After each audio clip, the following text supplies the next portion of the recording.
بسم اللہ الرحمن الرحیم۔ السلام علیکم ورحمۃ اللہ وبرکاتہ۔ عابد راجہ چینل کی طرف سے آج میں اپنے دوستوں کو رسول اللہ صلی اللہ علیہ وآلہ وسلم کا ایک بہت ہی پیارا فرمان سناؤں گا۔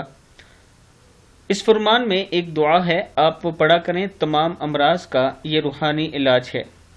رسول اللہ صلی اللہ علیہ وآلہ وسلم نے ارشاد فرمایا، جس شخص نے کسی ایسے مریض کی عیادت کی جس کو اس مرض میں موت نہیں آتی ہے، اور اس نے اس کے پاس ہوتے ہوئے 7 مرتبہ یوں پڑھا، بسم اللہ الرحمن الرحیم، اسأل اللہ العظیم رب العرش العظیم ان یشفیک، میں اللہ سے سوال کرتا ہوں جو عظیم ہے اور عرش عظیم کا رب ہے کہ تجھے شفا عطا فرمائے۔